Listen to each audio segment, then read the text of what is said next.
Realmente tenemos una serie de prejuicios, mitos que se han creado a lo largo del tiempo y que son lugares comunes.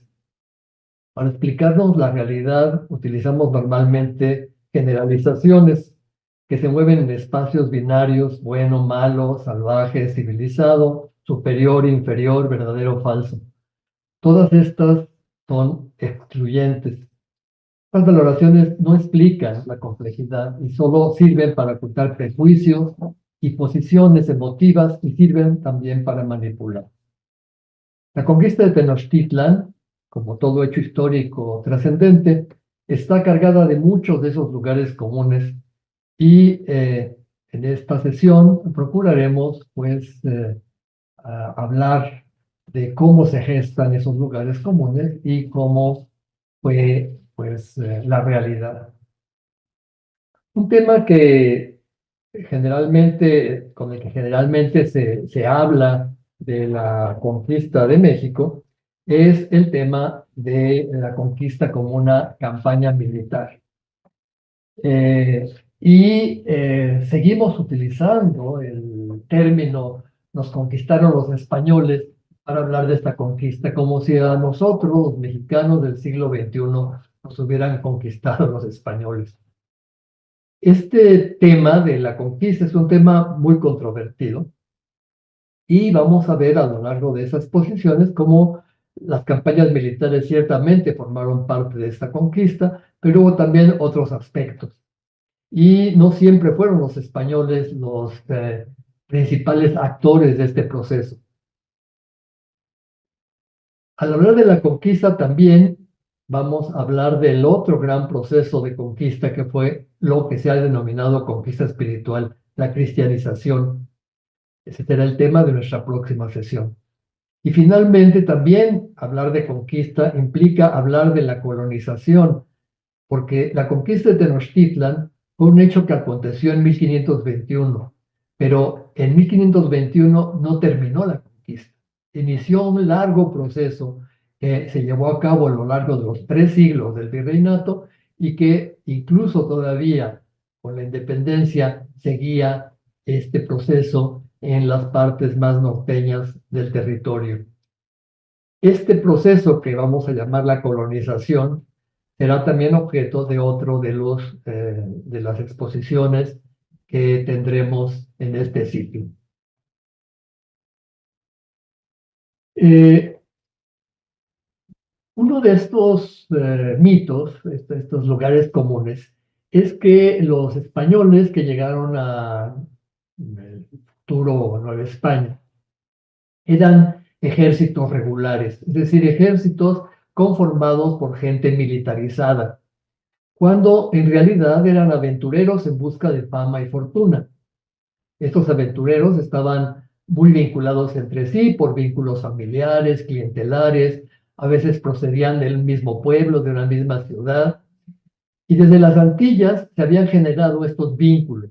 Estos vínculos habían surgido desde en Santo Domingo, por ejemplo, con Diego Colón, el hijo de Cristóbal Colón, que se convirtió en el gobernante de la isla y que envió a varios de sus amigos y compañeros a buscar otras islas y la riqueza que había en esas islas, ¿no? Esta riqueza que era parte fundamental del motor de la conquista, pues generalmente se encontraba pues muy escasa, ¿no? El oro era poco, ¿no? Y lo único que había pues eran seres humanos y por lo tanto las encomiendas y los repartos de mano de obra fue la forma fundamental de premiar los avances, digamos, colonizadores y conquistadores. Muchas veces estos capitanes que eran enviados desde una isla a otra se independizaban, ¿no? Se rebelaban contra quien los mandaba y así pasó, por ejemplo, con Diego Velázquez en Cuba y con otros de los conquistadores que realizaron estas hazañas, ¿no? En México pasó exactamente esto, ¿no? El modelo se había dado en las Antillas, lo siguió también Hernán Cortés, ¿no? Todos estos hombres venían empapados de la novela de caballería, del espíritu que vimos la sesión anterior, de espíritu de buscar hazañas, aventuras y oro. Son también hombres sumamente empapados de la religión, que no era opuesto el tema religioso al tema de la fama y fortuna, ¿no? Sabemos, las primeras noticias que tenemos de estos personajes fueron transmitidas por ellos mismos, ¿no? Aquí tienen en esta imagen la publicación de la carta de relación, una de las cartas de relación de Hernán Cortés, publicada en latín, en la cual pues él describe sus propias hazañas para conseguir prebendas, para lograr ser nombrado gobernador de este territorio. Generalmente estos hombres son hombres más o menos letrados, ¿no? Saben leer y escribir, leen novelas de caballería, pero no son propiamente hombres muy cultos, ¿no? Son hombres hidalgos, algunos de ellos de la baja nobleza, otros son campesinos y artesanos con pretensiones, ¿no? Hernán Cortés y Bernal Díaz de Castillo, que son los dos grandes cronistas que nos dejaron relaciones de las hazañas de estos hombres, pues hablan de sus grandes obras con un afán muy legalista, ¿no? El afán legalista que es propio del sistema español, en el cual la conquista se legitima, pues es una guerra justa, ¿no? Y esa guerra justa es defensa de los débiles, ¿no? Los mexicas tienen esclavizados a los otros pueblos y lo que se maneja aquí es que los españoles vienen a liberarlos del dominio de los mexicas, ¿no? Esta historia, esta defensa del débil, esta extirpación de las idolatrías, pues será uno de los grandes temas de estas crónicas, ¿no? Entonces tenemos una historia construida a partir de los intereses particulares de los conquistadores, que son los que nos dejan estos testimonios, ¿no? Y a partir de ellos se va a generar la crónica oficial, ¿no? Francisco López de Gómara, un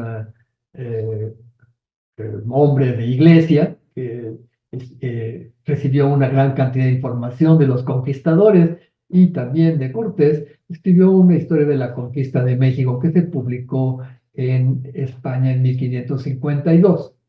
En esta obra, Cortés aparece como un guerrero piadoso, ¿no? Como un hombre que tiene el aval celestial. La conquista está sostenida por el cielo. Incluso él menciona que Santiago, el apóstol que había guerreado contra los musulmanes, que apareció a los españoles en sus guerras contra los indios, ¿no?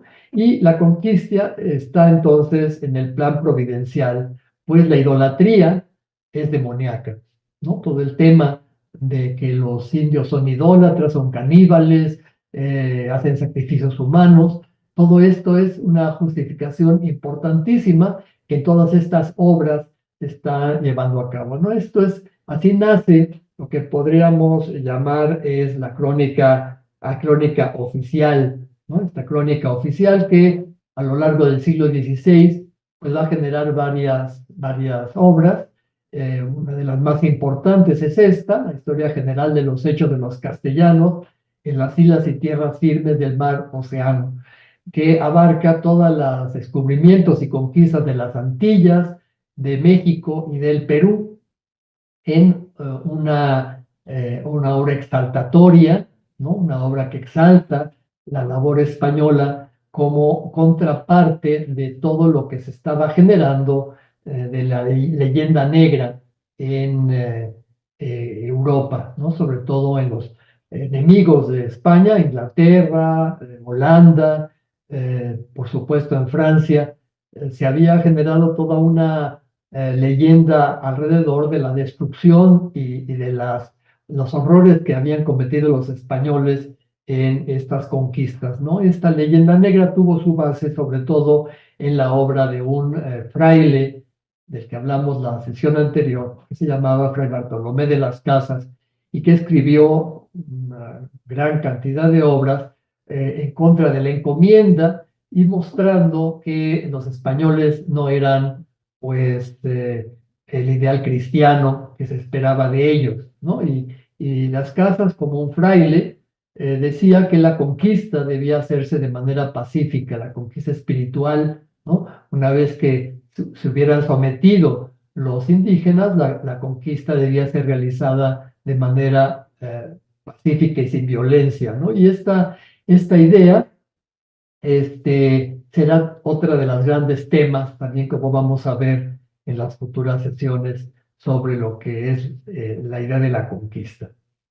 Estos textos, toda digamos, visión oficial de la conquista de México Tenochtitlan y de las conquistas realizadas por los españoles en América, pues es una visión muy sesgada, ¿no? Ahora sabemos que, por supuesto, en la conquista participaron mayoritariamente los indígenas, que los españoles fueron un grupo muy pequeño, y que en la conquista de México Tenochtitlan y del resto del territorio no se hubiera logrado sin el apoyo de estos contingentes indígenas. ¿Cómo está este territorio cuando llegan los primeros contactos españoles a las costas del Caribe, a las costas de lo que es actualmente Quintana Roo? Recuerdan que los primeros contactos enviados por Diego Velázquez desde Cuba, Cuba está muy cerca, relativamente cerca de Yucatán, ¿no? Son los viajes que hizo Francisco Hernández de Córdoba, primero en 1517 y después Juan de Grijalva en 1518.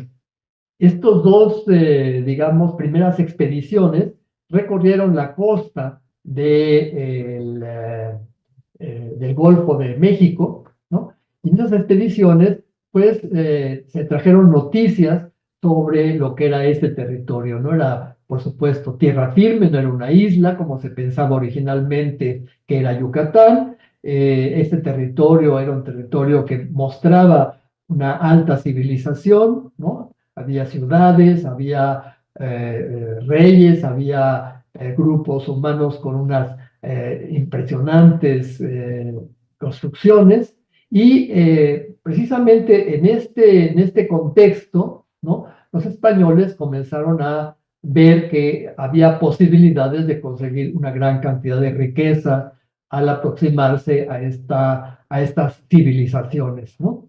Eh, por supuesto, no sabían todavía el complejo mundo que era Mesoamérica, ¿no? Mesoamérica era un territorio con centros ceremoniales muy importantes, con casas sacerdotales y guerreras que gobernaban sobre extensos señoríos. Se ha calculado que había en Mesoamérica alrededor de 1500 señoríos.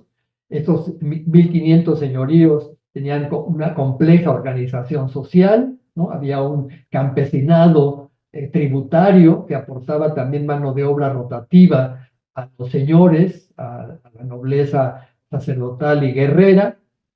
Era una serie de civilizaciones que construían más o menos sus estructuras político-administrativas alrededor del tema religioso. Los centros ceremoniales eran fundamentales en este desarrollo, tan importantes que todavía están ahí, ¿verdad? Y los seguimos descubriendo, las extraordinarias muestras de lo que eran las altísimas civilizaciones que se encontraban en este territorio, ¿no?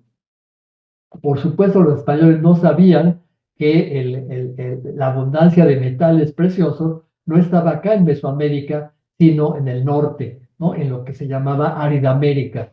Pero eso será objeto de la próxima sesión. Cuando llegan los españoles entonces, no tienen idea de lo que es este complejo territorio y las grandes zonas culturales que pueden ustedes ver en este mapa que lo conformaban. Eh,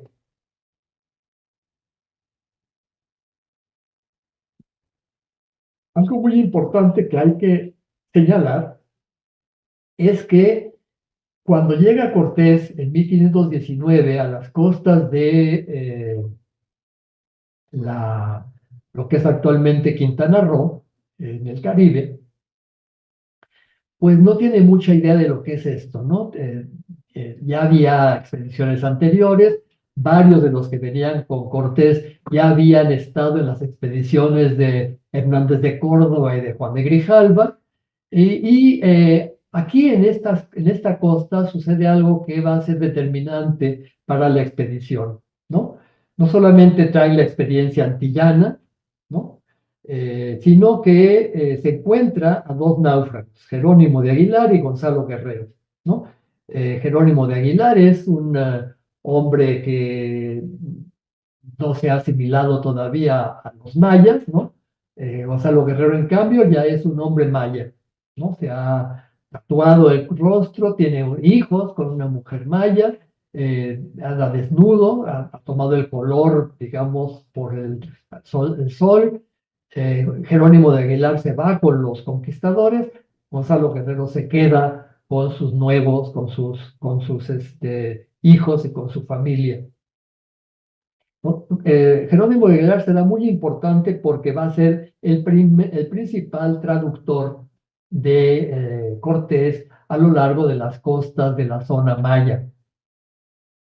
En los barcos de Cortés, además de los hombres que trae, hay también taínos, es decir, gente de Cuba, nativos cubanos, trae algunos hombres africanos, ¿no? Algunos de ellos son esclavos, otros son libres, trae caballos, cañones, y lo acompañan un escribano y dos sacerdotes, ¿no? Ha salido de Cuba, recuerdan, huyendo de Diego Velázquez, ¿no? Porque Diego Velázquez lo había encargado para hacer una expedición y a la última hora él decide que la expedición no es una expedición, es una toma de la tierra, es decir, va literalmente a conquistar la tierra. Y cuando se da cuenta Diego Velázquez de esto, ya es demasiado tarde, ¿no? Eh, Sigue recorriendo la costa. Aquí en Tabasco le regalan varias mujeres, una forma muy común de los pueblos mesoamericanos para establecer pactos. Entre estas mujeres viene una que va a ser excepcional, se llama Malitzin y que es bautizada inmediatamente como Marina. El bautizo de estas mujeres que les regalaban a los españoles, pues es lógico si pensamos que lo primero que hacen los españoles con estas mujeres es obviamente tener sexo y no pueden tener sexo con una pagana, ¿no? Es más pecado tener sexo con una pagana que con una cristiana. Malitzin será muy importante para Cortés, todavía es una mujer que Cortés entrega incluso a uno de sus capitanes, y cuando llegan acá, a las costas de Veracruz, ¿no? Comienzan a darse cuenta de que pues, el territorio es mucho más rico de lo que se pensaba, ¿no? Se habla de Culúa, ¿no? Culúa, por eso le ponen a este territorio Ulúa, o San Juan de Ulúa, porque Culúa era el nombre con el que se denominaba al imperio mexica, ¿no? Los mexicas que habitaban este territorio en el centro del del Valle de México, habían dominado un extenso territorio que, como ustedes pueden ver en el mapa, abarcaba en el norte hasta prácticamente toda la costa de Veracruz, Tula, Xochicalco, extensas regiones en la parte de Oaxaca y con un corredor que llegaba hasta Guatemala, que era una zona donde había una abundancia de obsidiana, que era el principal eh, material para construir sus armas de guerra, y cuchillos, lanzas, espadas, etcétera, ¿no? Hachas, armas de todo tipo y instrumentos cortantes.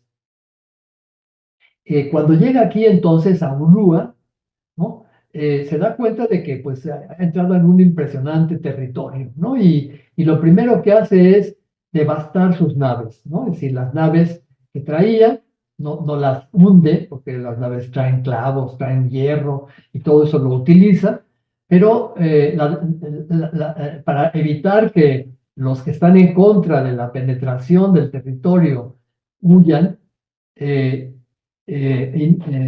las hunde y manda una de ellas, a esas naves, las manda directamente a España para que ahí se haga la negociación con el rey, para que el rey firme con Cortés una capitulación, es decir, un contrato, un convenio para que se desligue literalmente de Diego Velázquez. Al mismo tiempo se está creando eh, lo que podríamos llamar un municipio o un ayuntamiento, ¿no? Para que los partidarios de Colón, perdón, de Cortés, lo nombren capitán, ¿no? Existe una tradición europea, en España sobre todo es muy, muy fuerte, de que los ayuntamientos son los representantes directos del rey y el ayuntamiento, como representante del rey, podía entonces nombrar a Cortés como capitán, ¿no? La creación de este primer cabildo o ayuntamiento en Veracruz era muy importante. Y al mismo tiempo también comienzan las negociaciones con los caciques de Totonacapan, ¿no? Sobre todo con el cacique de Zempoala, que las crónicas no lo mencionan como el cacique gordo. No sabemos cómo se llamaba, pero los conquistadores hablan de él como un hombre muy corpulento. Es muy importante el apoyo de los zempoaltecas porque los españoles pues, traen unas cuantas animales, ¿no? Traen, vamos a ver, caballos, cerdos, ovejas, pero alguna vaca, ¿no? Como vemos aquí del Códice Florentino, pero es muy difícil que en este trayecto traigan cantidad de alimentos para tanta gente como venían en los barcos. Entonces es necesario que los indígenas les den alimento y bastimentos para poder establecerse, por lo menos de una forma primera, en Veracruz. A partir de aquí se dan los tres niveles de negociación, ¿no? El primer nivel de negociación se da, por supuesto, con los españoles, ¿no? Con los hombres que vienen con él, evitando que algunos de ellos se regresen, incluso hay un conato de rebelión que Cortés castiga brutalmente, ¿no? Le corta las manos a los rebeldes. Hay un conato también que intentan regresar, no lo permite. Consigue, gracias al cabildo de Veracruz, ser nombrado. Y otro nivel de negociaciones con los indios. Para esto fue fundamental el trabajo que hizo Malitzin, ¿no? Muy pronto Cortés se da cuenta de que Malitzin, que era una mujer que hablaba maya, porque había sido entregada como esclava en la zona maya, también entendía el náhuatl, porque el náhuatl era su lengua materna. En esta zona donde fue recogida la Malinche, ¿no? En esta zona de Tabasco, era una zona de contacto entre el ámbito maya y el ámbito náhuatl. Por eso Malitzin hablaba las dos lenguas. Muy pronto Cortés se dio cuenta que si traducía Jerónimo de Aguilar del maya si Jerónimo de Aguilar podía traducir del maya al castellano, la Malinche podía traducir del náhuatl al maya. Y así podía comunicarse directamente con las personas que estaban en esos territorios de Veracruz. El problema es que los habitantes de Veracruz hablaban totonaco, ¿no?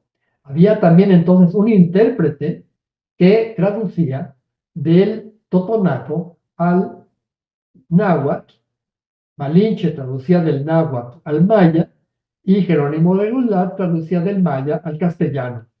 Imagínense lo que serían esas traducciones, ¿verdad? Las traducciones eran verdaderamente difíciles, ¿no?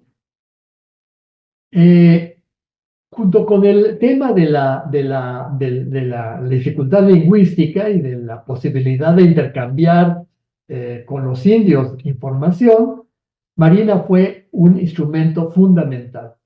Además, muy pronto Marina aprendió castellano, tenía una gran facilidad para las lenguas y gracias a ella Cortés pudo enterarse de muchos de los procesos que se estaban llevando a cabo en este territorio, ¿no? La situación que se está dando en esta primer contacto, ¿no?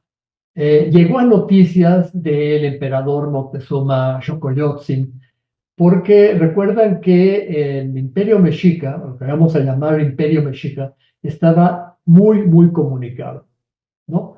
Las noticias volaban, ¿no? En 2 días, 3 días, el emperador ya sabía que habían llegado unas casas flotantes, que venían en él hombres blancos y barbados, se había enterado por estos informantes del Códice Durán, que es un códice muy tardío, pero que el Tlacuilo está pintando este primer encuentro, aparece este informante, ¿no? Que está divisando a los españoles desde un árbol y que llevará la noticia a Moctezuma de lo que está pasando. Moctezuma inmediatamente mandó a unos emisarios con Cortés para que pues investigaran quién era, ¿no? Parece ser que existía la tradición de que Quetzalcóatl, este Dios y hombre, ¿no? Que había jurado regresar en un año uno caña, y en 1519 era un año uno caña, eh, pudo haber sido este mito el que hizo que llegaran estos emisarios con todos los atributos de Quetzalcóatl para vestir a estos que acababan de llegar pensando que podían ser emisarios de Quetzalcóatl. Incluso les ofrecieron carne humana por si acaso eran dioses. Muy pronto se dieron cuenta los emisarios que eran seres humanos como ellos, ¿no?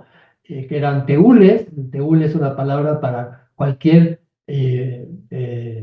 ser distinto a los naturales, digamos, de Mesoamérica. Y muy pronto Cortés se dio cuenta de esta situación y comenzó a hacer un despliegue de fuerza, ¿no? Les dio un poco de vino a los emisarios, mandó correr a los perros, cabalgar a los caballos, mandó que el cañón disparara contra un árbol, y una serie de actos para impactar, digamos, para causar miedo, ¿no? Y todas estas informaciones llegaron a Moctezuma. Tenemos la famosa visión de los vencidos, ¿no? En este texto que tradujo el padre Ángel María Garibay y que publicó Miguel León Portilla, cómo recibió Moctezuma estas informaciones sobre quiénes eran los españoles, cómo venían, cuáles eran los animales que traían, cuáles eran sus armas, ¿no? Todo esto está en estos informantes que después recopiló Fray Bernardino de Sahagún. Vamos a ver que junto con los españoles, venían no solamente españoles, ¿no? Venían extremeños, pero también venía algún griego, italianos, portugueses, algún vasco, incluso algún judío, el judío español. También venían conquistadores africanos, ¿no? Juan Garrido, uno de esos africanos, participó en las conquistas y recibió premios por su participación en la conquista, ¿no? También venían mujeres, venían 5 o 6 mujeres españolas y una gran cantidad de mujeres y hombres cubanos, nativos, taínos, ¿no? Incluso sabemos que estos ejércitos, este contingente tan numeroso, ¿no? Pues algunos de ellos se quedaron en Veracruz, pero otros se fueron con Cortés, ¿no? De acuerdo con los distintos cronistas, el contingente consistía en 11 naves, 518 infantes, 16 jinetes con caballos, 13 arcabuceros, 32 ballesteros, 110 marinos, 8 mujeres españolas y 200 indios e indias de Cuba y africanos como auxiliares de tropa. Alrededor de 850 hombres y mujeres venían en la expedición. La presencia de estos caribeños, esclavos africanos, quedó comprobada cuando recientemente se descubrió en Calpulalpan, en Tlaxcala, una serie de vestigios óseos de esta época y a través de estudios de ADN se descubrieron precisamente todas estas variantes, digamos, raciales, étnicas en los grupos que venían con Cortés, ¿no? A los ojos de los mexicas, salvo los cubanos, todos los demás pertenecían a la categoría de extraños. Es la palabra teutl. Teutl no significa solamente Dios, no significa algo extraño. Todos estos datos los tiene Eric Taladoa en un estudio interesantísimo que se publicó en Estudios de Cultura Náhuatl. Vamos a ver cómo en este encuentro de dos extraños, ¿no? Aquí tenemos en el Códice Durán. Códice Durán es una serie de ilustraciones que acompañaban una relación que hizo este dominico, Fray Diego Durán, de las costumbres, los rituales y de la conquista de México Tenochtitlan, y que fue ilustrado por un tlacuilo, ¿no? Aquí vemos en esta imagen cómo llegan los emisarios con los atributos que piensan que pueden gustarle al recién llegado. Aparece, por supuesto, dos de las cosas extrañas que les parecieron extrañas a los emisarios de Moctezuma, un caballo y un africano, ¿no?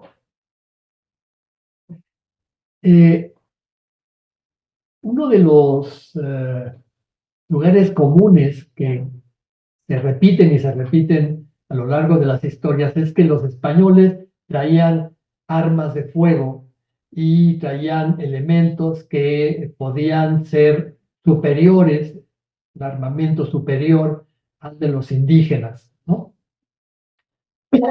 Pero el acero, los cañones, los caballos, fueron determinantes para la conquista. Ahora podemos imaginarnos que en un primer impacto quizás sí, ¿no? En un primer impacto un cañón, un arma de fuego pudo haber sido terrible para los indígenas, pero numéricamente los indígenas eran muy, muy superiores. Numéricamente hubieran acabado con los 850 españoles que habían llegado a las islas, ¿no? Esto es entonces muy difícil de pensar que hubo una superioridad numérica. Tenemos aquí de nuevo el Códice Durán, aparecen los guerreros indígenas, ¿no? Con todos sus estandartes, sus atributos guerreros, sus disfraces de águila, de jaguar, de coyote, ¿no? Con todas las armas que tenían, que son básicamente armas de piedra, ¿no? De obsidiana, frente a los ballestas y las armas españolas. Pero no eran muy distintas las armas españolas a las armas indígenas y pensamos que los caballos eran muy pocos, ¿no? Los hombres que venían a caballos y venían con armadura, porque solamente un caballo puede sostener armadura, pero imagínense caminando con armadura, es imposible. Generalmente los españoles muy pronto tomaron que es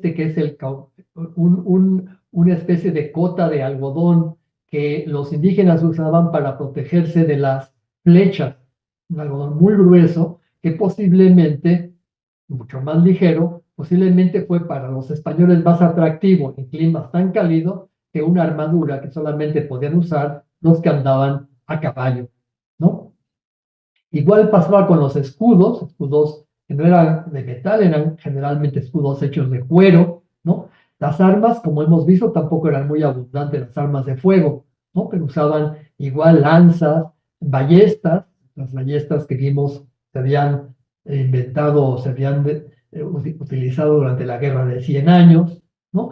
La espada, sí, muchos traían espadas, pero la espada pues, también era un instrumento que quizás era tan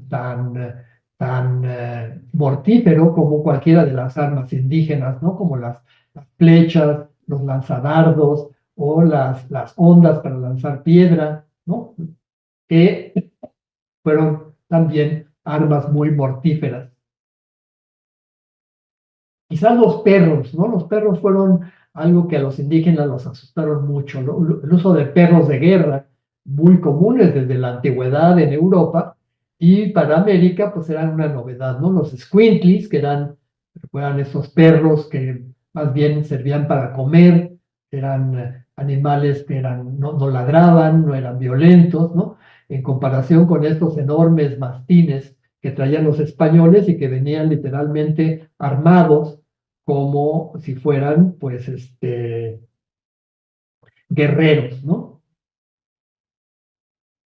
En el Códice del Aperreamiento, un códice muy temprano, aparece el uso de perros para castigar a los indígenas, como ven ustedes aquí en esta imagen, y esto pasó después como una de las partes de la leyenda negra a la visión que tenía un grabadista holandés llamado Theodor de Brie, donde aparecen también este uso de perros durante la conquista. Eh, en el lienzo de Tlaxcala, en este impresionante recorrido que hacen los tlaxcaltecas sobre las hazañas tlaxcaltecas durante la conquista, se nos habla de los otros participantes de la conquista, ¿no? Hemos visto que los españoles no hubieran podido realizar ningún tipo de actividad militar exitosa sin la ayuda de los indígenas, ¿no? Por un lado, la ayuda de los eh, abastos que el cacique de Zempoala les otorgó, ¿no? La comida, las mujeres para hacer la comida, todo lo que significaba también algunos guerreros, ¿no? Que acompañaron a Cortés en su ascenso hacia la montaña, ¿no? Hacia la zona donde estaba Culúa, que era el territorio donde él sabía que estaba el gran Tlatoani, ¿no? Recuerdan que incluso Moctezuma le había mandado entre los objetos que le había entregado los emisarios, objetos de oro y plata. Esto lo único que hizo fue aumentar la codicia de Cortés. También el cacique Zempoala le dio cargadores para llevar, pues cargando todos los instrumentos que traían, ¿no? Aquí tenemos uno cargando las lanzas, los cañones, las bombardas, es una bombarda, ¿no? Un cañón que se utilizaba con pólvora, ¿no? Y la pólvora muy pronto tuvieron que fabricarla con el azufre del popo, ¿no? La pólvora se fabrica, recuerdan, con azufre y carbón y otras sustancias. También el códice, el lienzo de Tlaxcala nos muestra el abuso de los españoles, eh, golpeando a los indígenas en este caso, o bien cargando a un español sobre las espaldas como tameme, ¿no? Es decir, los españoles que no traían caballo, pues usaron indígenas literalmente como bestias de carga. ¿Mm?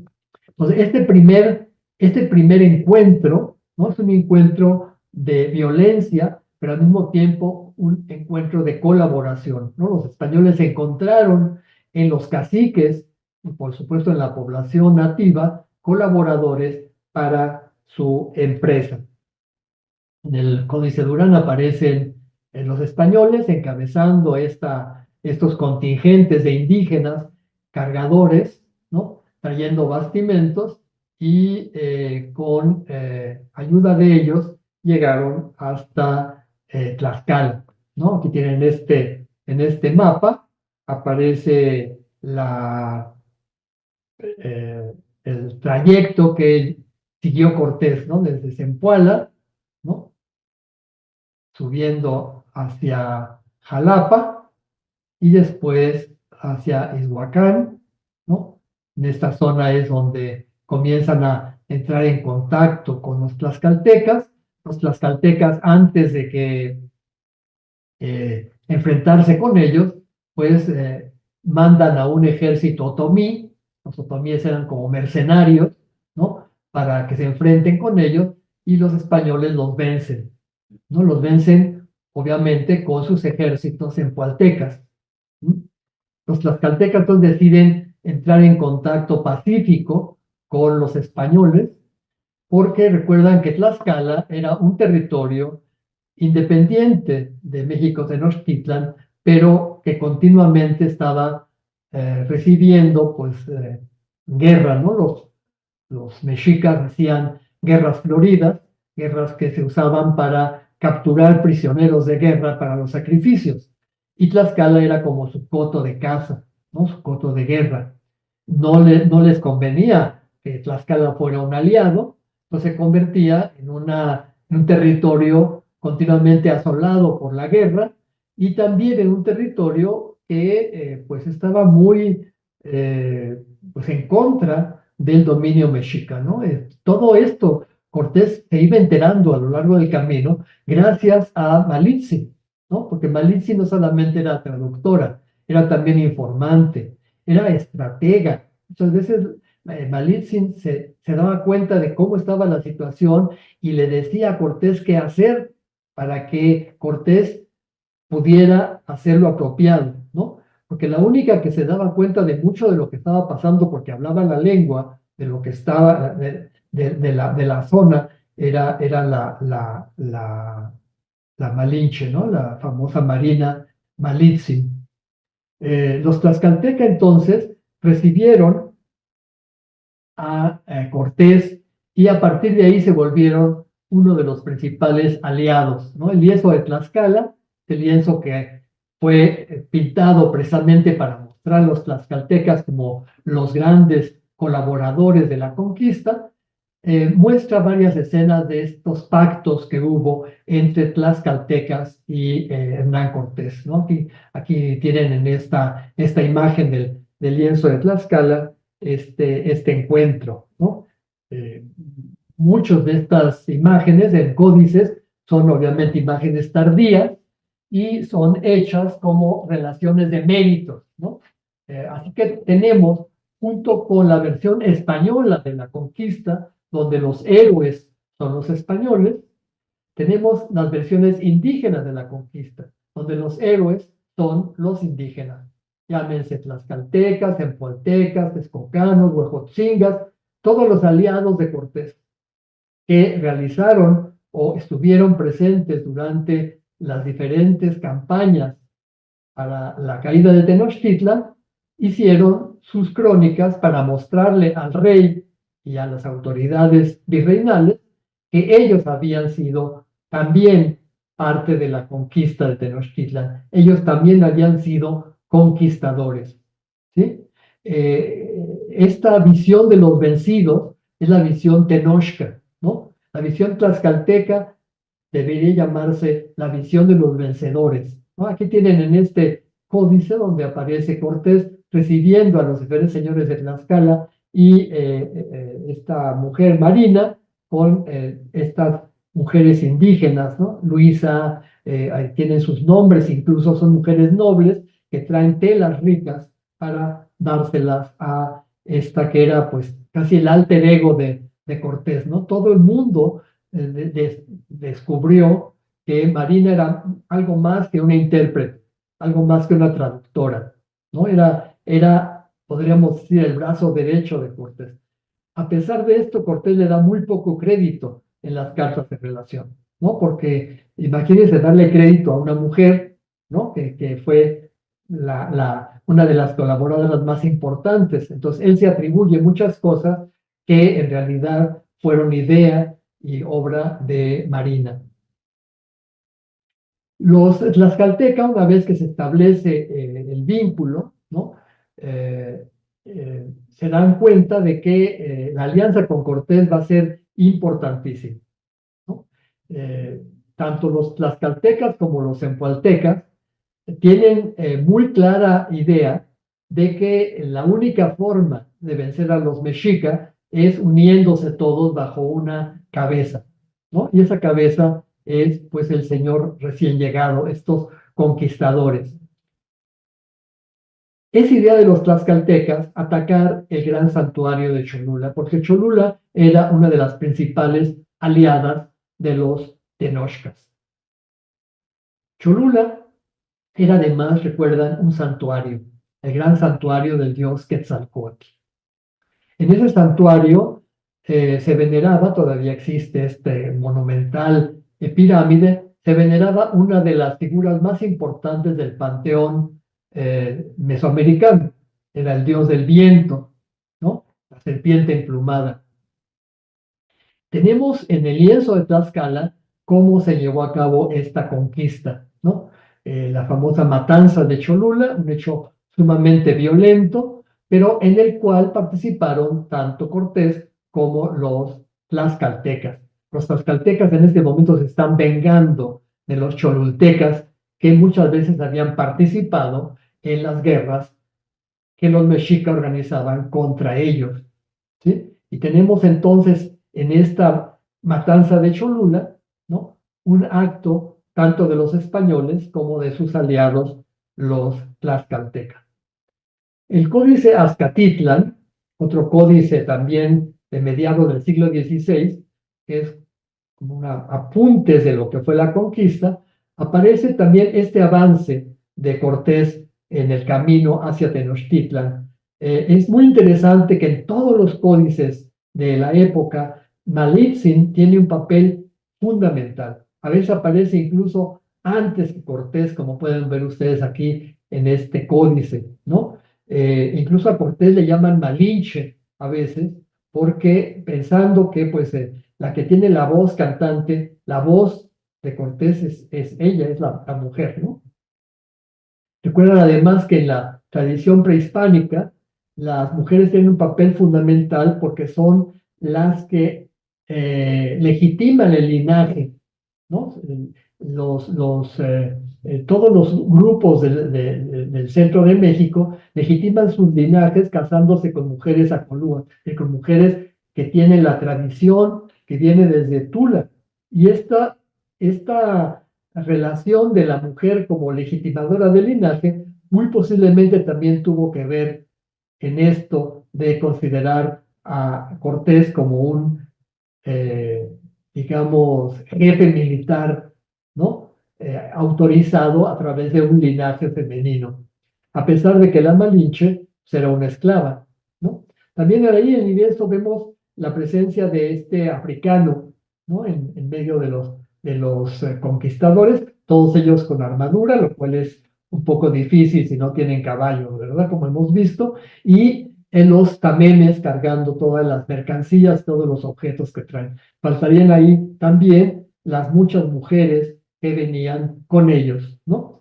Es curioso que no solamente la Malinche fue una traductora e intérprete, muchas mujeres que fueron entregadas como concubinas a los españoles fueron también muy pronto aprendiendo el castellano, intérpretes de sus compañeros, ¿no? Muchas veces estas señoras, algunas de ellas nobles, incluso indígenas, aprendieron castellano y fueron parte de estos puentes de traducción que hubo entre los españoles y los grupos mesoamericanos, ¿no? Y junto a las mujeres también los niños también comenzaron a ser intérpretes por la facilidad que tenían para el aprendizaje de las lenguas, ¿no? Tienen aquí en esta imagen los huejotzingas también participaron. Claro, los tlaxcaltecas se llevan las palmas porque ellos fueron los que más escándalo hicieron sobre su participación en la conquista. Pero también los huejotzingas participaron, ¿no? Tienen el códice de Huejotzingo, parece esta imagen de la Virgen que cargaban como estandarte los ejércitos españoles, y abajo están los ejércitos de Huejotzingas que acompañaron a Cortés en la conquista.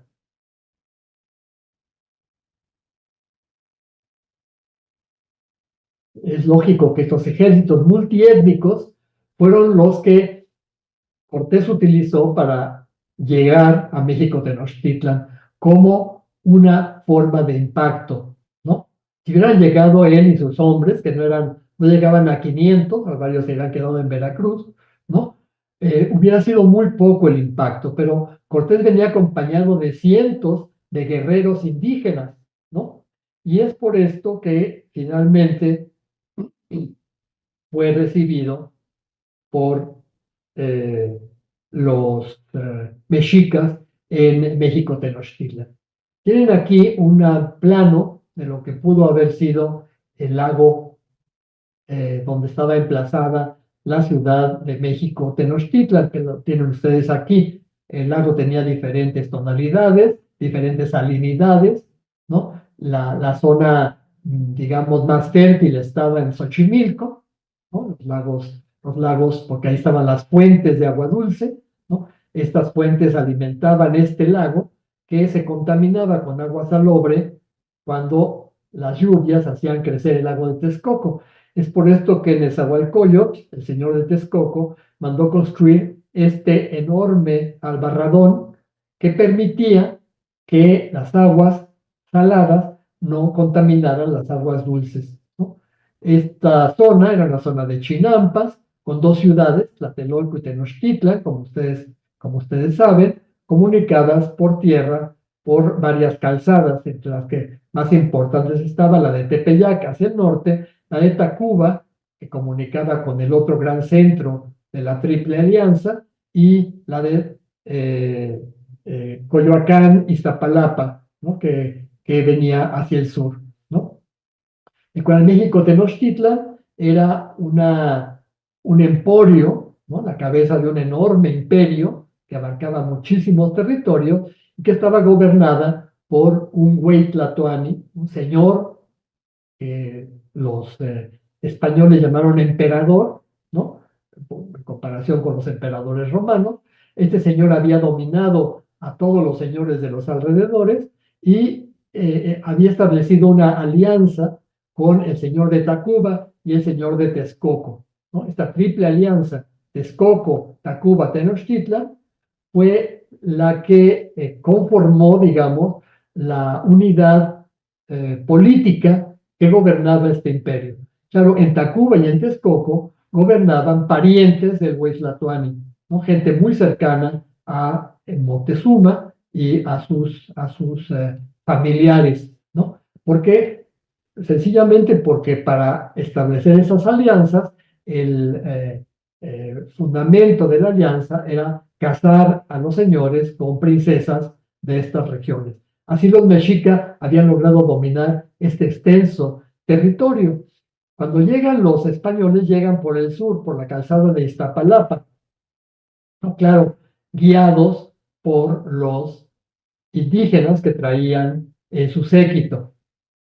Cuando llega eh, la noticia de que los españoles han desembarcado y están avanzando, eh, dicen los textos indígenas, sobre todo la visión de los vencidos, que comenzaron a aparecer varios presagios en el cielo, ¿no?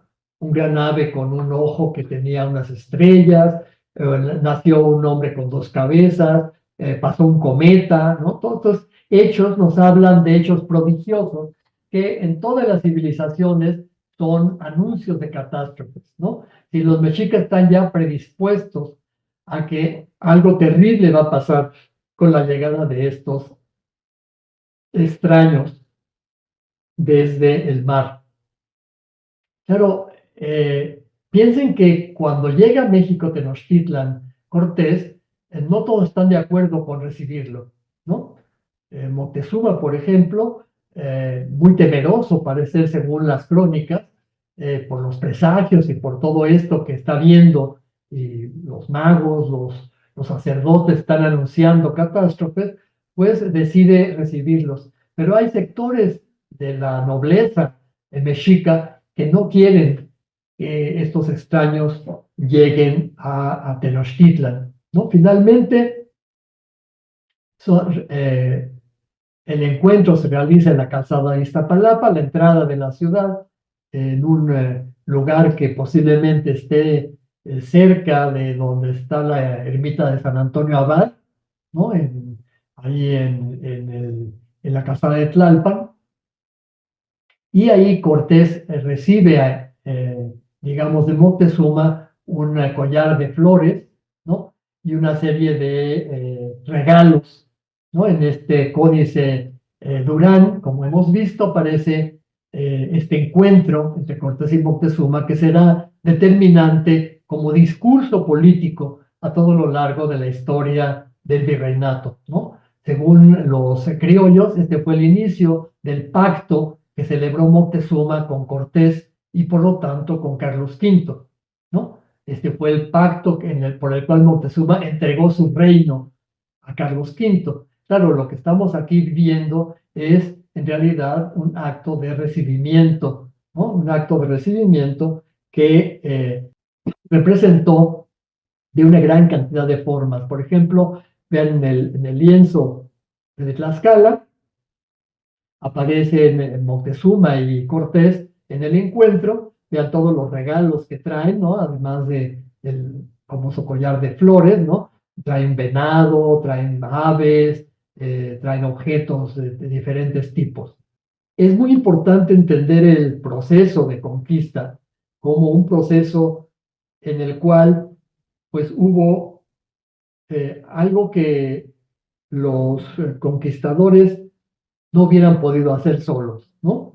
Los indígenas dieron a los españoles protección militar, vigilancia, exploración, espías, fortificaciones, retaguardia, información geográfica, política y estratégica, diplomacia, ¿no? Es decir, guías, asesoría, contactos políticos, traducción, servicios de apoyo, mujeres y sirvientes, y 100% de alimentación. Si todo esto permitió a los españoles llevar a cabo un encuentro que en realidad fue pues un desencuentro, ¿no?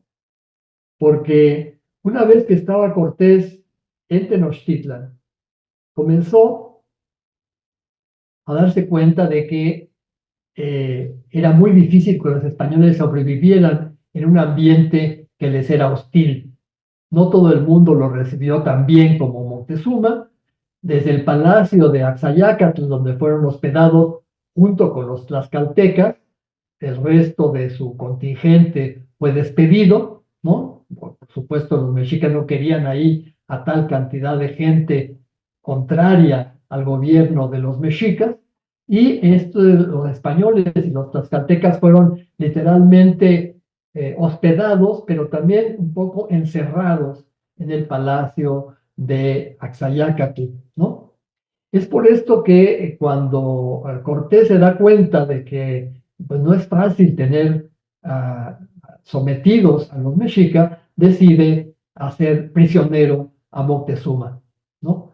Esto pasó un poco después de que en el templo mayor de Tenochtitlan, en el famoso templo donde estaban los dos grandes eh, dioses, Tlaloc, el dios del agua, y Huitzilopochtli, el dios de la guerra, eh, Cortés derribó el ídolo de Huitzilopochtli, ¿no? Y esto puso fúricos, muy, muy descontentos a los mexicas. También en este momento es capturado Cocopoca, un señor que se había rebelado contra Cortés, es traído a México Tenochtitlan y quemado vivo, y no en un ámbito ritual como acostumbraban los indígenas, ¿no? La muerte de Cocopoca, la prisión de Moctezuma, la destrucción del ídolo, creó una circunstancia dentro de Tenochtitlan muy, muy tensa, ¿no? En ese momento, además, para terminar de convertir la situación aún más complicada, Cortés recibe noticias desde Veracruz de que un barco que trae a Pánfilo de Narváez, una autoridad que viene desde Cuba, encargado por Diego Velázquez, para someter a Cortés y para vincular la conquista que se está realizando a Cuba y no a Cortés, Cortés decide ir al encuentro de Diego Velázquez en Veracruz, ¿no? Hay una batalla, Diego Velázquez pierde un ojo en esta batalla, pero, perdón, Pánfilo de Narváez pierde un ojo en esta batalla y Cortés finalmente pacta con él, ¿no? Pacta, hace promesas, ¿no? Y varios de los hombres que traía Pánfilo de Narváez se vienen con Cortés. Trae más caballos, trae más armas, trae más hombres, ¿sí? Pero mientras Cortés está en esto, allá en Veracruz, intentando, digamos, pactar con Narváez, en México Tenochtitlan se está llevando a cabo una situación sumamente tensa, ¿no? Eh, Coincidía en este momento, estamos en julio de 1520, no, perdón, en mayo, en abril-mayo, una fiesta que se llamaba la fiesta del Toxcat, la fiesta en la cual se sacrificaba a un joven que representaba al dios Tezcatlipoca, ¿no? Durante un año el joven era alimentado, ¿no? Con todo lo que quisiera, tocaba unas flautas, iba quebrando sus flautas día con día, y finalmente se le vestía como Tezcatlipoca y se le sacrificaba. En esa fiesta se esperaba, ¿no? Y los españoles que estaban en el palacio de Axayácatl recibieron la información de que iba a hacerse un complot contra los españoles y los iban a asesinar a todos. Pedro de Alvarado, que era el encargado de los españoles, se adelanta y realiza una terrible matanza en el Templo Mayor, ¿no?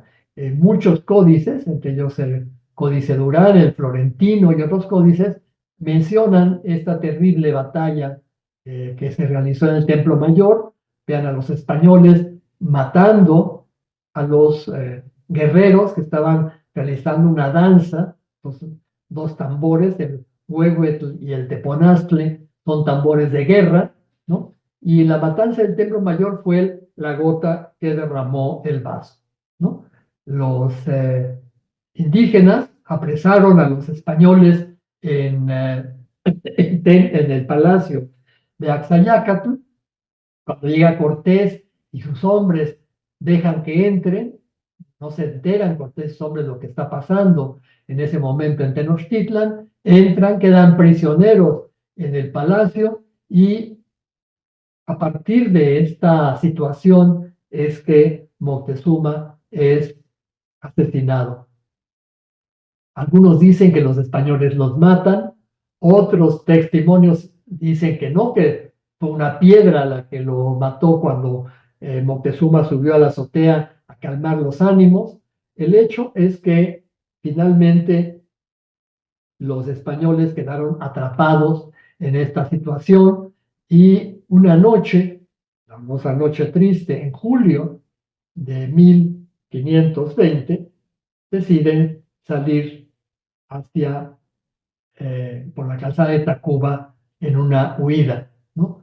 El Códice Florentino relata en imágenes y en el texto cómo se llevó a cabo esta huida de los españoles y de sus aliados tlaxcaltecas.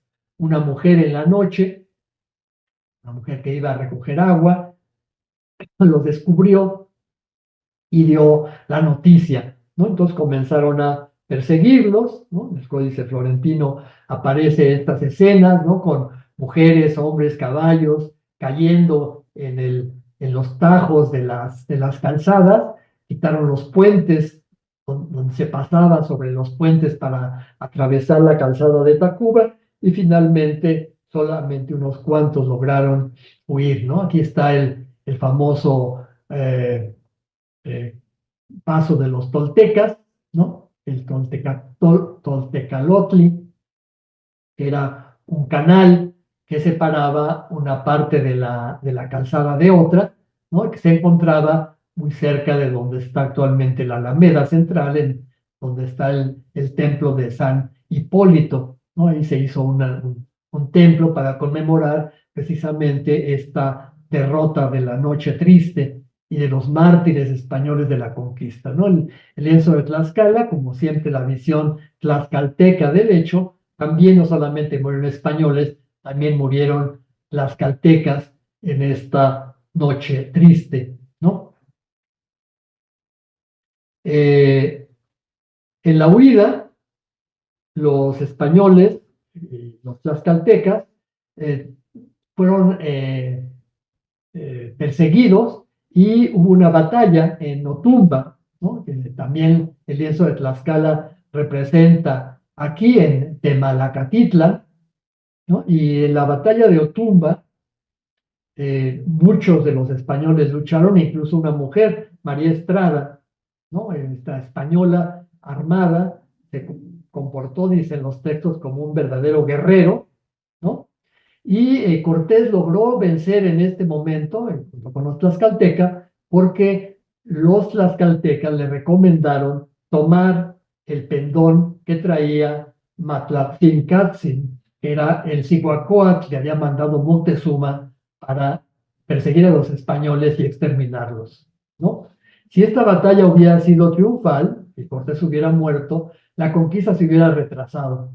Pero Cortés logra vencer a los ejércitos gracias a que mata a Matlatzincatzin, que era el Cihuacóatl de Moctezuma, y logra tomar el pendón.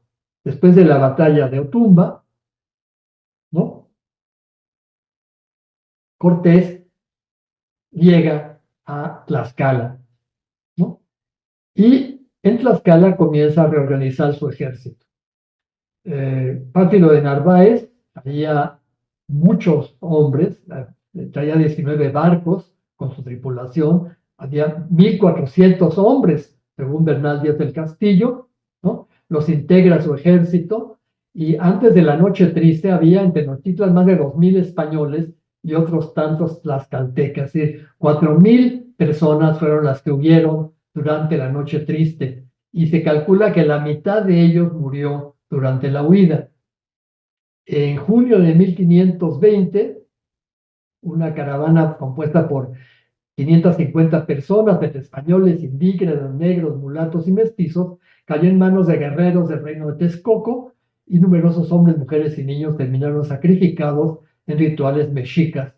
Y la arqueología ha constatado esta descripción que hicieron los tlaxcaltecas y los españoles de estas batallas que hubo en este momento. En 1520 y 1521, eh, eh, otro conquistador, Diego de Garay, envía 7 barcos en 2 expediciones consecutivas con más de 300 hombres para apoyar, digamos, la conquista, y todos terminan uniéndose a Cortés, ¿no?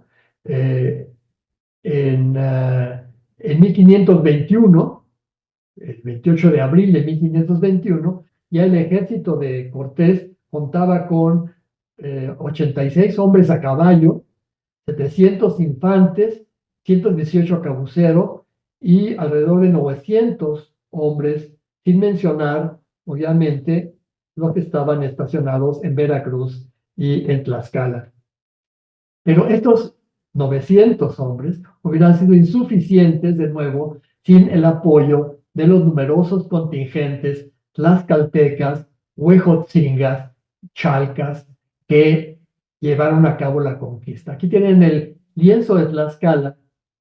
Tenemos a todos estos señores tlaxcalteca ofreciendo bastimentos, comida para los caballos y maíz, en fin, para realizar la conquista. Imagínense la movilización de estos contingentes tan numerosos, necesitaban enormes cantidades de comida, de bastimentos, ¿sí?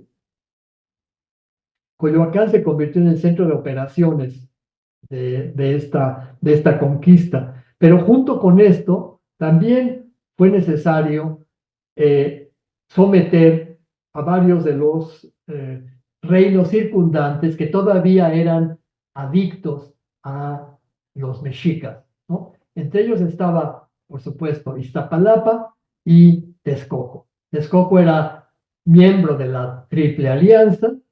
El señor de Texcoco era uno de los parientes de Moctezuma, ¿no? Pero en Texcoco había un problema dinástico, ¿no? Cuando Cortés conquista Texcoco, uno de los jefes de los texcocanos se pasa a su bando. Otro de los miembros de la nobleza texcocana es apoyado por los mexicas. Iztlizóchitl, que es este señor de Texcoco que se alía con Cortés, va a ser fundamental en el proceso de la conquista, porque precisamente en Texcoco es donde se están armando los bergantines que van a llevar a cabo la conquista de Tenochtitlan por el agua, ¿no? Por el lago, ¿no? En el Códice Durán aparece esta construcción de los bergantines, ¿no? ¿Se fijan?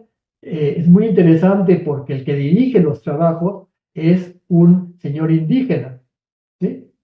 Carpinteros texcocanos, con los bosques que estaban en esa zona, fueron los constructores de estos bergantines, obviamente con tecnología europea, y esta situación va a generar que muy pronto Cortés también necesite otros aliados hacia el sur. Por esto que se llevan a cabo varias campañas en la zona del Valle de Cuernavaca, ¿no? Para conseguir alianzas, siempre apoyados por los ejércitos tlaxcaltecas y huejotzingas. Ahí tienen en esta imagen la toma de Tenochtitlan con los embarcaciones que se construyeron en Texcoco. Para esto fue necesario romper el albarradón construido por Nezahualcóyotl, ¿sí? Y ese es el Códice Florentino. Y los cañones, parte de estos ataques se hicieron por agua, junto con los contingentes que estaban desde Coyoacán y después desde Tacuba, atacando por Tlatelolco, finalmente terminaron por conquistar México Tenochtitlan en el 13 de agosto de 1521, ¿no? Aquí aparecen en estas escenas también del lienzo de Tlaxcala la conquista que hicieron los tlaxcaltecas y Cortés, porque recuerden, el lienzo de Tlaxcala es una exaltación de la labor conquistadora de los tlaxcaltecas, ¿eh? Una memoria de los vencedores tlaxcaltecas sobre los tenochcas, sus antiguos enemigos, ¿no?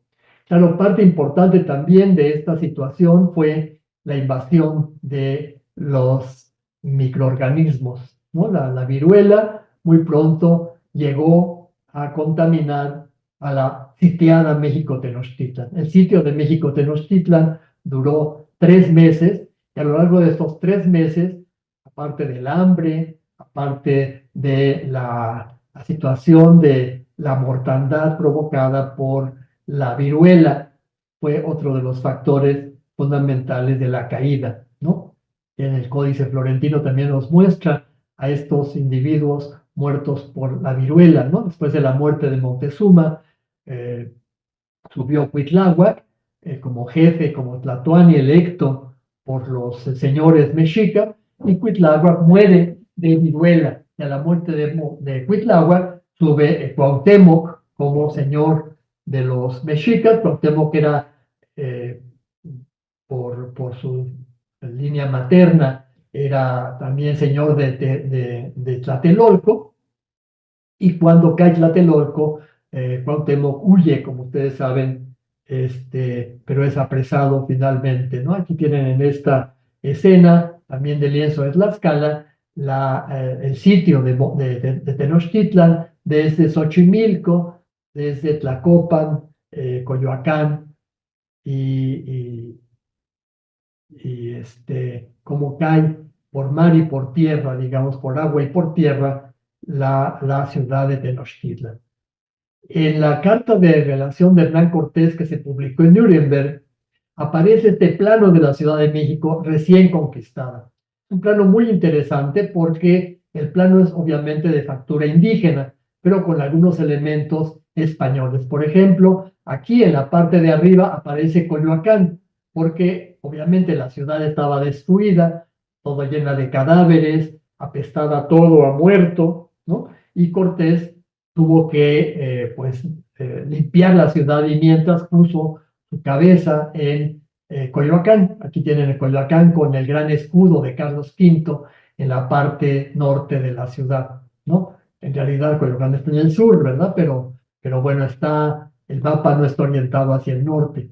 En el centro está la ciudad, digamos, el centro ceremonial, ¿no? Todas las chinampas alrededor de México Tenochtitlan con las calzadas, la calzada de Tacuba, ¿no? Que era la calzada más cercana a tierra, la calzada de Iztapalapa, que es Iztapalapa en el sur, ¿no? Y la calzada del Tepeyac, ¿no? Con el ramal hacia Tlatelolco, aquí está Tlatelolco, ¿no? Con un ramal hacia Naucalpan, hacia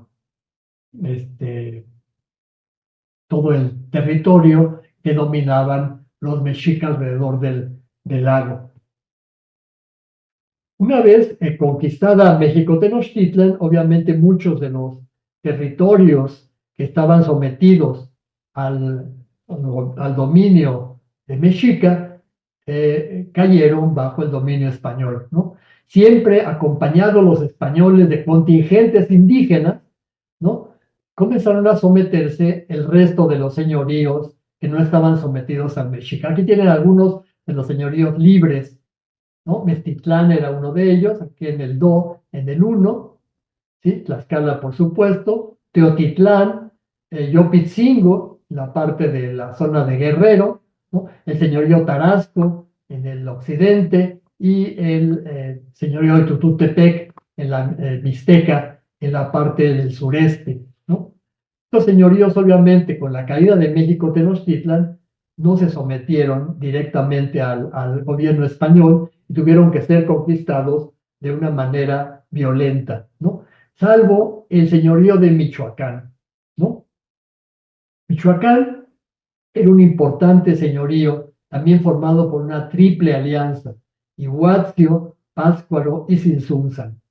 El Calzonsin, el señor más importante de Michoacán, vivía en Tzintzuntzan, ¿no? Quien lo tiene representado en la relación de Michoacán, hecha por Jerónimo de Aguilar y también ilustrada por un tlacuilo indígena, ¿no?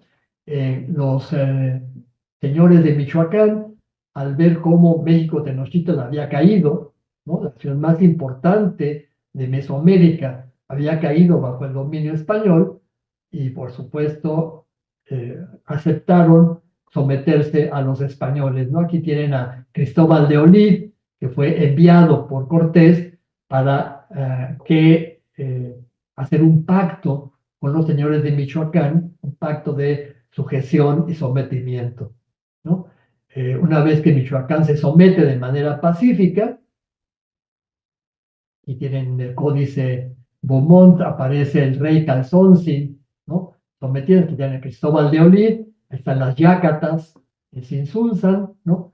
Y ya los españoles con unos tamemes que llevan regalos para Cortés, en muestra de alianza entre el Calzonsin, que muy pronto recibe a franciscanos y se bautiza como Francisco Tanganchuan.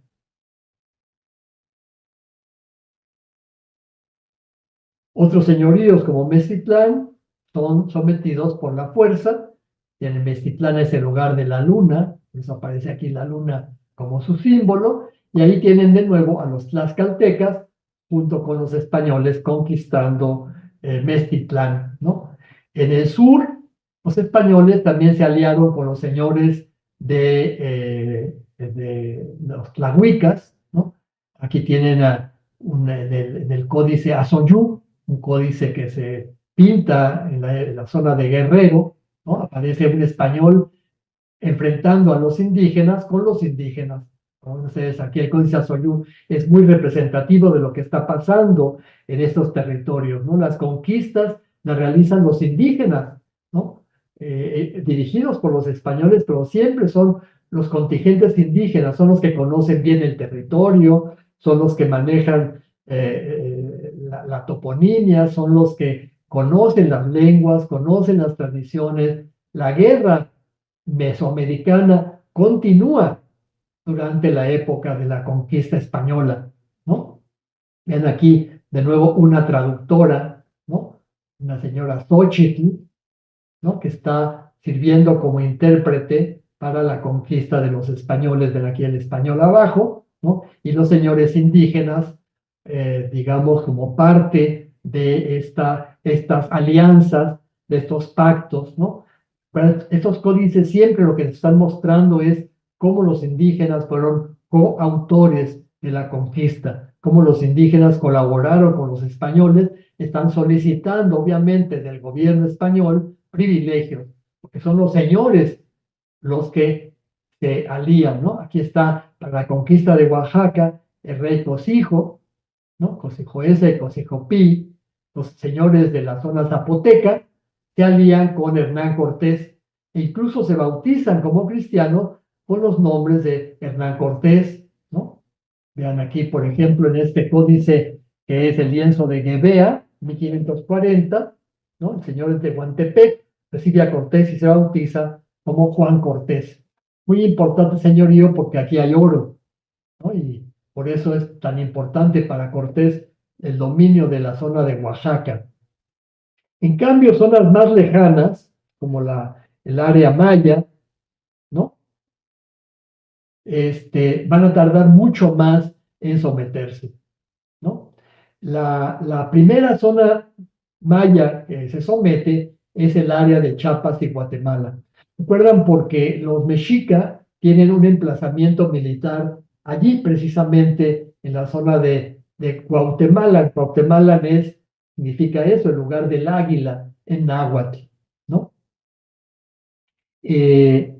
Los asentamientos españoles en la zona comienzan con una, digamos, empresa militar realizada por Pedro de Alvarado, ¿no?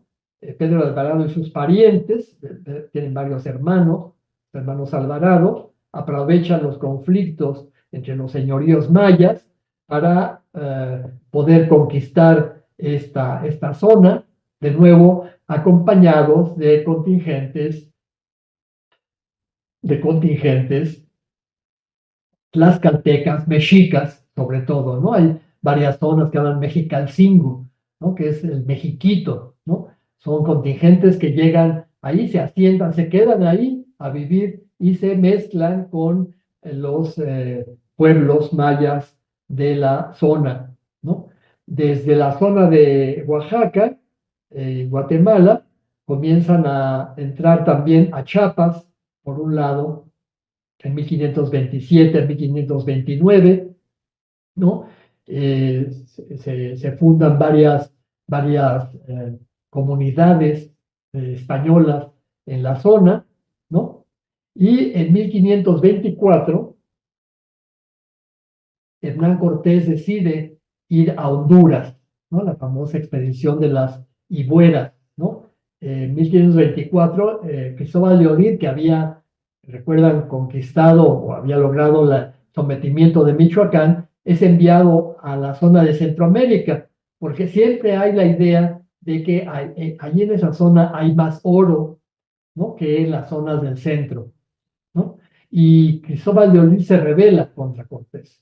Entonces Cortés decide ir a castigarlo en una expedición totalmente fuera de toda lógica, porque se lleva en la expedición a Cuauhtémoc, al señor de Texcoco, al señor de Tacuba, van dos franciscanos, el padre Fray Juan de Tecto y el padre Fray Juan de Ahora, dos franciscanos de origen flamenco, lleva todo un contingente mexica junto con algunos españoles, y finalmente esa expedición, cuando llega Cortés a Honduras, ya Cristóbal de Olid muerto, ¿no? Es una expedición totalmente fracasada.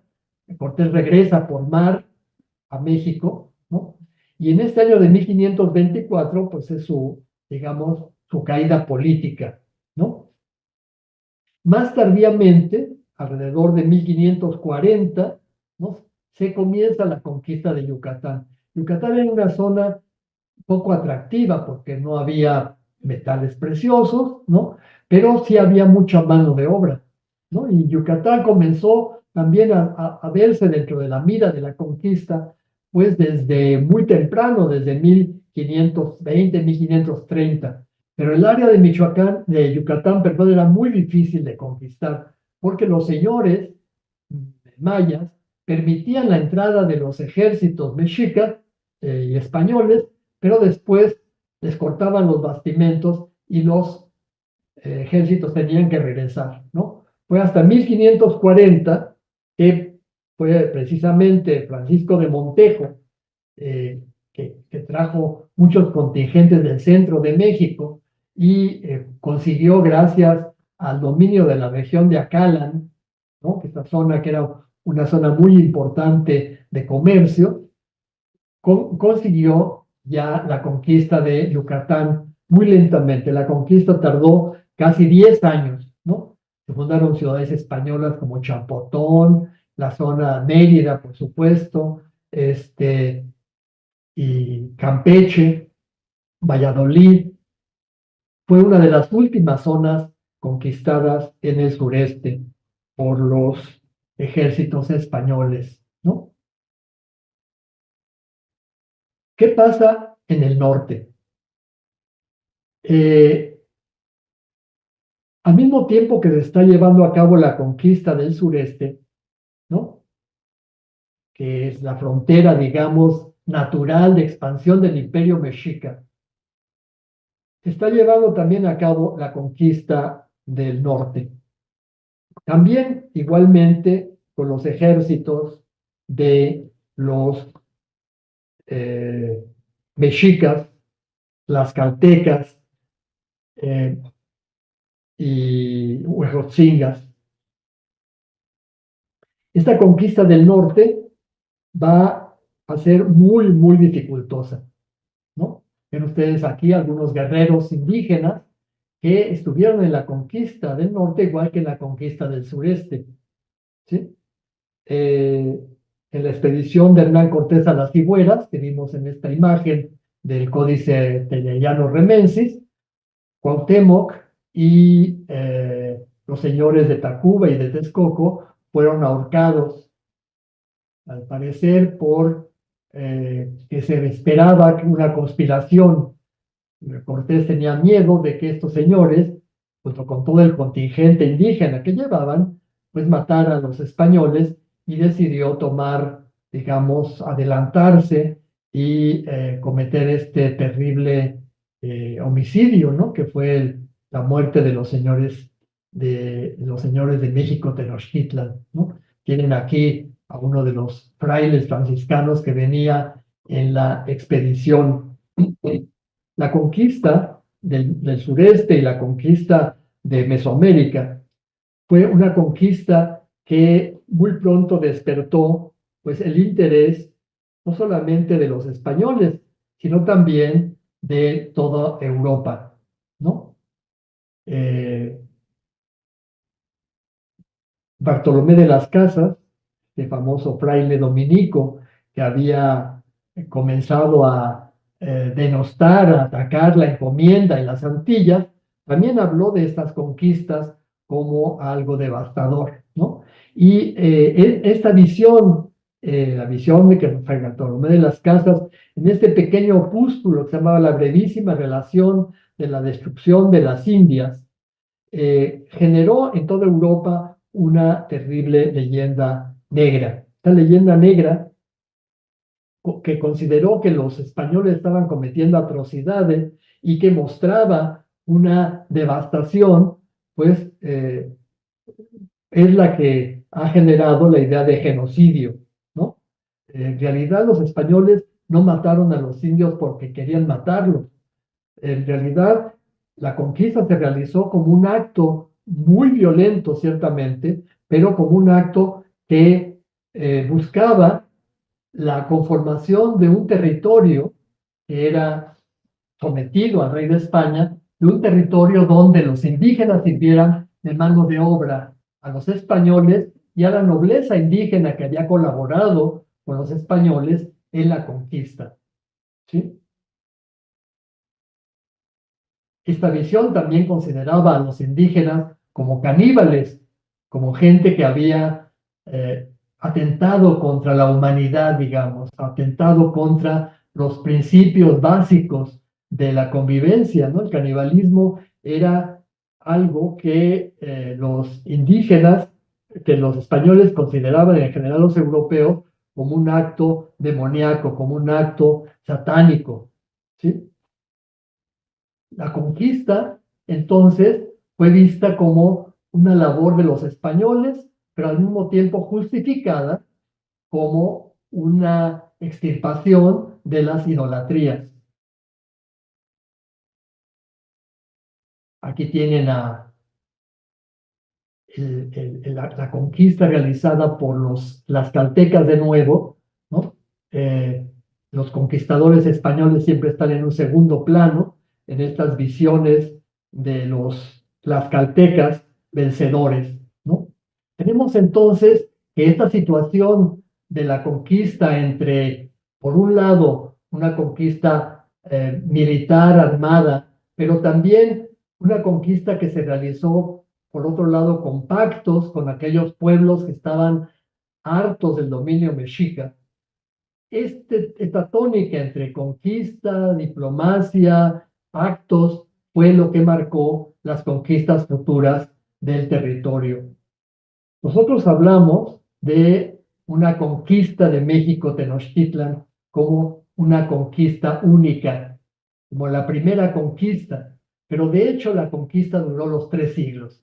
En este mapa pueden ustedes apreciar los avances de las diferentes etapas en las que se realizaron estas conquistas. Siempre, insisto, con el apoyo de los ejércitos indígenas, sin el cual hubieran sido imposibles estos avances. ¿Sí? Por un lado está el territorio de Mesoamérica. En 1524, este territorio central, que abarcaba no solamente el imperio mexica, sino también el señorío Tarasco y partes del señorío de Colima, ya estaban sometidos al dominio español, ¿no? Incluso hasta Guatemala, el Soconusco. Otras zonas habían sido zonas donde el náhuatl se había extendido, y el náhuatl era una lengua franca, una lengua que todo el mundo hablaba, siempre con traductores e intérpretes, ¿no? Los intérpretes traductores eran una costumbre, no solamente en el ámbito de Mesoamérica, sino también en Europa. Recuerda, el imperio de Carlos V era un imperio plurilingüístico, ¿no? En el imperio de Carlos V en Europa se hablaba flamenco, holandés, francés, vasco, gallego, castellano, italiano, siciliano. Las lenguas europeas que se hablaban en el imperio de Carlos V requerían continuamente de intérpretes, ¿no? Es decir, el mundo europeo estaba acostumbrado a los intérpretes. Y por supuesto, cuando llegan a América, el intercambio lingüístico fue fundamental. Al principio muy dificultoso, pero con el tiempo comenzó a haber muchísimos indígenas que hablaban castellano y muchísimos españoles que comenzaron a aprender las lenguas indígenas, sobre todo, bueno, algunos frailes, y esto posibilitó muchos mestizos, comenzaron también a hablar las dos lenguas, y esto posibilitó que estas conquistas y estos pactos fueran posibles. A lo largo de este primer periodo, se consolidaron muchas instituciones y muchos pactos con los pueblos nativos. Esto posibilitó la siguiente etapa de la conquista de la zona de Chiapas, la zona de Yucatán y la parte de Centroamérica. Aunque extensas regiones aquí en la zona de Verapaz, los Lacandones, en el norte de Guatemala, en el Petén, en la zona de Honduras, todavía siguieron sin estar sometidos al dominio español. Son zonas selváticas, montañosas, muy dificultosas. Hasta el siglo XVIII comienzan a haber penetración en estas regiones que se conocen como el Petén o la Verapaz, ¿no? muy tardíamente esta zona fue sometida al gobierno español. Y lo mismo pasó con las zonas norteñas, ¿no? Las zonas norteñas, a diferencia de Mesoamérica, en estas áreas habitaban pueblos nómadas y seminómadas. Y estas zonas fueron muy lentamente conquistadas y colonizadas, por una sencilla razón, porque allí no había una infraestructura que posibilitara el asentamiento español. Vamos a hablar de esta otra conquista en dos sesiones, cuando hablemos de las conquistas del norte y de las largas y prolíficas campañas que se dieron en el norte. Pero junto con esas campañas militares, también se dio un proceso de conquista espiritual, un proceso de conquista evangelizadora. Es por esto que necesitamos hablar de la evangelización como la segunda conquista en Mesoamérica, tema que será tratado en la próxima sesión. Muchas gracias.